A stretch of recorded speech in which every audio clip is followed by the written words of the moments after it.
Creo que debí haber tenido 15 años cuando se estrenó la película de Interestelar. Recuerdo que era mi etapa de mamador insufrible, donde me creía crítico de cine por haber visto Pulp Fiction y por haberle entendido a Memento, pero ahora, una década después, creo que golpearía a ese mocoso por hablar de cosas que no entiende. Porque sí, Interestelar es una gran película con increíbles efectos visuales, que explica teorías de la física para abordar su trama, pero al final todo el río de buenas ideas desemboca en que lo que realmente trasciende el espacio-tiempo es el poder del amor. A lo que quiero llegar con esto es a que gracias al paso de los años me he vuelto más crítico. Veo la misma película con una perspectiva distinta. Y lo mismo me ha pasado con Attack on Titan, porque si bien hice un video hace algunos años con mi opinión, esta al día de hoy ha cambiado. En primera, porque ha pasado el tiempo, he leído y visto más cosas. Y en segunda, porque esta vaina todavía no estaba terminada, así que sin más rodeo, vamos a lo que nos compete. Olvidemos la objetividad. Esa cosa no existe en este video. Attack on Titan está chido. Es un buen anime, cumple, tiene sus giros y sus reveses, pero todo esto dentro de la lógica que cubre el género de la obra, que es la fantasía oscura.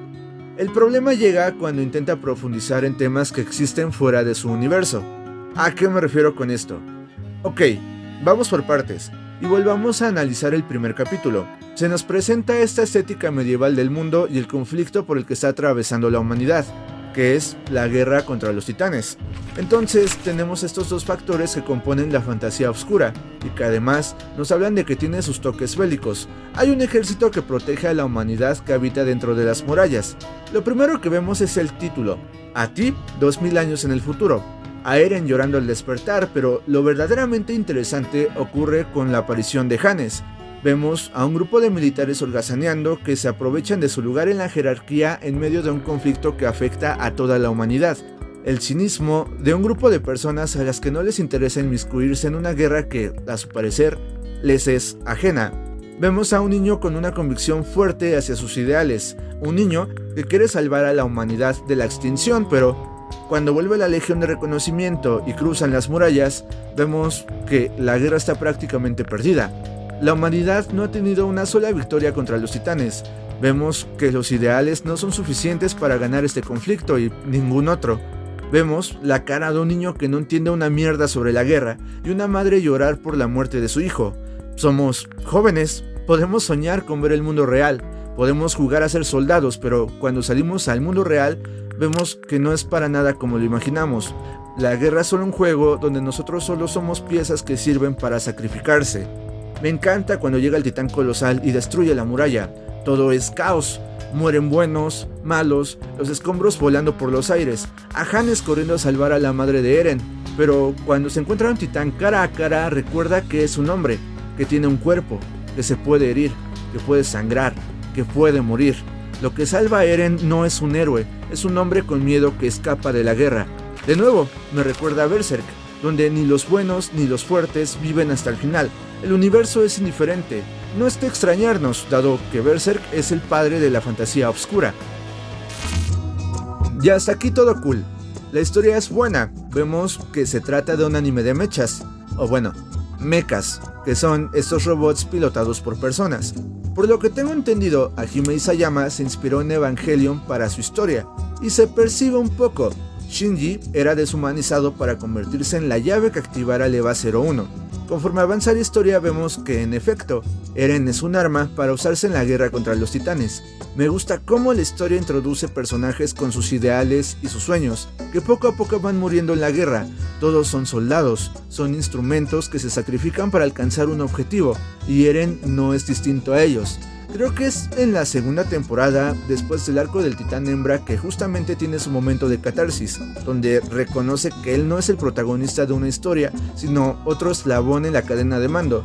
Pero de estas reflexiones, esta visión crítica de la guerra, estos momentos épicos, todo esto se va a la mierda después de este momento.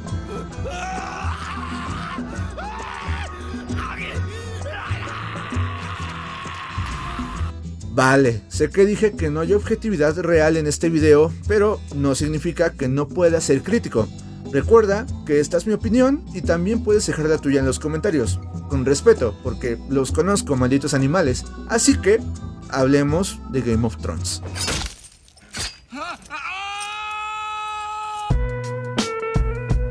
Todos sabemos lo que pasa al final de la primera temporada, y cómo cuando matan a Ned Stark, toda la visión que se tenía de la serie cambia. Es decir, matan al que creíamos era el protagonista, pero lo que vemos es que en realidad el verdadero centro de la serie, el verdadero protagonista, es el Trono de Hierro. O mejor dicho, es la lucha por el poder y la riqueza que es materializado en el Trono de Hierro, y Ned Stark solo fue otro peón sacrificado en el Juego de Tronos. George R.R. Martin no escribió la historia de un protagonista. Cuando lees Canción de Hielo y Fuego, cada capítulo tiene el nombre de un personaje que nos contará su historia. Vemos desde los ojos de cada uno. Es gracioso leer las aventuras de Tyrion, y es un grano en el culo leer las tonterías de Sansa, pero juntos narran los fragmentos de una historia sobre la lucha por el poder de la Canción de Hielo y Fuego. Por un momento, parece que Attack on Titan contará una historia similar, que tendrá los cojones para contar una historia con un mensaje más profundo sobre la guerra que la relación pusilánime de sus personajes, pero cuando reviven a Armin, vemos que no, que realmente Isayama no está reflexionando una mierda sobre la naturaleza de la guerra, sino que está jugando a la guerra con sus juguetes de Evangelion. A Jorge le da igual matar a sus personajes, porque sabe que puede crear nuevos personajes igual de heroicos, igual de entrañables, e incluso más miserables que los que ha creado hasta ahora. En el libro no está claro cuál de todos los personajes se quedará con el Trono de Hierro, es decir, hasta donde recuerdo, aún no reviven a Jon, como en la serie. Y todo esto solo me hace preguntar, ¿por qué? Existe esta anécdota sobre Dragon Ball. Me caga Dragon Ball, pero supuestamente se tenía planeado que la historia terminara en la saga de Freezer, el ser más poderoso del universo y el Super Saiyajin legendario, muriendo mientras pelean en el planeta donde se crearon las esferas del dragón. Pero le dijeron a Akira Toriyama, no, espera güey, aún podemos sacar más feria de esta historia. Así que se continuó con la saga de los androides y terminaría con Cell. La lucha de los híbridos, Trunks y Gohan, la unión entre Saiyajin y humanos venciendo a un ser creado a base de experimentos genéticos que buscaban crear el guerrero perfecto. Pero de nuevo, le dijeron a Toriyama, no tío, espera, que aún podemos sacar más doblones de esta historia. Así que continuaron con Majin Buu. Cuando inicia la saga de Majin Buu, el protagonista es Gohan. Vemos el progreso del Gran Saiyaman, la fusión de Trunks y Goten, porque ellos tendrían que haber matado a Majin Buu, los hijos, la nueva generación. Pero le dijeron a Akira Toriyama, güey, estos monos no están vendiendo, por favor trae al anterior porque necesitamos ganar más feria. Así que cuando vestir a Gohan como Goku no fue suficiente, pues trajeron de nuevo al padre. De esto no tengo pruebas, pero tampoco dudas, porque sabemos cómo funciona la industria. Sabemos que hacer anime es muy caro y que los animadores son explotados. Mapa. Así que mi teoría es que Isayama quería seguir vendiendo más monos de Armin, o que simplemente no quería matar a un personaje secundario porque no sabría cómo llenar ese hueco en el futuro. Lo que me lleva al inicio. Volvamos al inicio. Creo que todos hemos visto esos videos de Christopher Nolan explicando cómo se escribe sus historias. Ese güey inicia por el final y a partir de ahí va hilando los sucesos para que todo tenga sentido. Y creo que Isayama es fan de ese vato, porque para cuando llegas a la temporada final casi todo empieza a embonar. Pero el problema no es que los hechos encajen o no, sino cómo lo hacen. Memento no es una obra maestra. Es confusa, sí, pero poniendo la atención necesaria, puedes saber de qué iba la primera. En mi opinión, es la pedantería de Nolan y su séquito de seguidores lo que ha inflado su valor. No es mala, no es una joya, es una película que está bien. Se nota que es de los inicios de Nolan porque la historia no encaja suave y sutilmente, sino que es violento. Esto tiene que encajar porque llevo 2 meses escribiendo mi guión y no quiero volver a empezar desde el principio. Y eso es lo que le sucedió a Isayama. Llevaba más de una década escribiendo una historia que empezó por el final. Pero en ese final estaba Armin, así que ¿qué importa dar un mensaje sobre la crueldad de la guerra? Me da igual la aleatoriedad que he estado manejando hasta ahora para reafirmar la idea de que todos somos instrumentos en una partida y una causa que es ajena a nuestros intereses. En el final, que escribí hace 15 años, estaba Armin. Este bichito de aquí es Hodor. Es un vasallo de la casa Stark. Dicho en términos prácticos, es especial. La única palabra que sabe decir es Hodor, y de ahí proviene su nombre. A lo largo de la serie es el protector de Bran. Brandon Stark es un cambiapieles, si no mal recuerdo. Puede transferir su conciencia al cuerpo de animales durante un determinado periodo de tiempo, pero Hodor es el único ser humano al que puede transferir su conciencia. Es en la temporada 6 que Bran inicia su viaje para convertirse en el cuervo de 3 ojos, pero en medio del proceso, los caminantes blancos descubren su paradero y los invaden.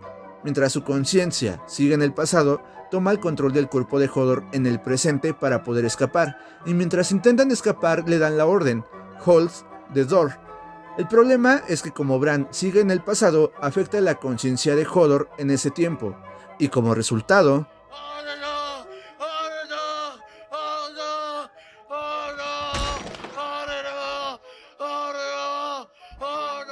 esto es lo que algunos intelectuales conocen como el momento Hodor. Nah, ya en serio, la cuestión es que este es un factor que permanece muy oculto a lo largo de la serie, que se va cociendo a fuego muy lento, pero cuando llegamos a él te rompe la cabeza, y Shingeki no Kyojin lo hizo muy bien hasta este momento. Y a partir de aquí es que esto se vuelve Memento. Podemos hablar durante horas acerca de la guerra, sobre cómo en cada una la ideología, el contexto y las motivaciones cambian, pero lo podemos resumir a algo más simple: economía. La revolución agrícola fue un momento de quiebre en la historia de la humanidad. Desde la primaria nos dicen que las comunidades humanas pasaron de ser nómadas a sedentarias, pero rara vez nos hablan de las implicaciones reales que siguieron a este cambio. Junto con esa transformación llegó el nacimiento de un concepto que alteraría para siempre el comportamiento humano: propiedad. La propiedad es lo que comúnmente conocemos como un terreno, pero es más abstracto. La propiedad también se refiere a la riqueza, a los bienes materiales que ayudan a producir esa riqueza, en la antigüedad a las personas que te servían para incrementar dicha riqueza y, bajo un concepto más moderno, a las ideas. Por eso es que nace el concepto de propiedad intelectual. Cuando un pueblo en una región prospera, significa que ha acumulado un cierto nivel de riqueza que le garantiza un cierto nivel de bienestar. Son propietarios de esa riqueza, pero siempre puede acumularse más. ¿Recuerdas, bichos? En esa película, los saltamontes invadían a las hormigas para saquear su riqueza, que era la comida. Imponían un tributo para ellos seguir manteniendo un estatus dominante, pero más importante aún, acumular más riqueza. Por eso se llaman impuestos tributarios. Puede ser oro, puede ser comida, puede ser petróleo, pero siempre se busca extraer la riqueza del pueblo conquistado. Las cruzadas fueron esas campañas organizadas por la Iglesia Católica para difundir la palabra de Dios, pero también fueron una fuente de riqueza para la misma Iglesia. No es coincidencia que los cheques se hayan inventado durante este conflicto, porque los soldados no podían llevar la riqueza que habían conseguido en dichas campañas. En el video de Chito y Yuri hablamos de cómo la ilustración fue un proceso histórico en el que el conocimiento guió la mano del hombre, pero ese conocimiento iba detrás de la búsqueda de riqueza. La Primera Guerra Mundial fue un conflicto entre las principales potencias del planeta para hacerse con las colonias de sus competidores y así acumular más.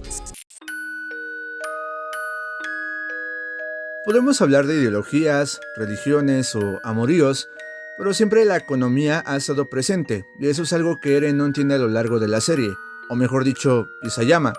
A eso me refiero cuando digo que Attack on Titan es una buena obra cuando existe dentro de la fantasía oscura, porque cuando sale al mundo real, trastabilla, sabe hacernos sentir mal sobre el genocidio, sabe hacernos sentir mal por las guerras, pero no sabe señalar el problema de fondo.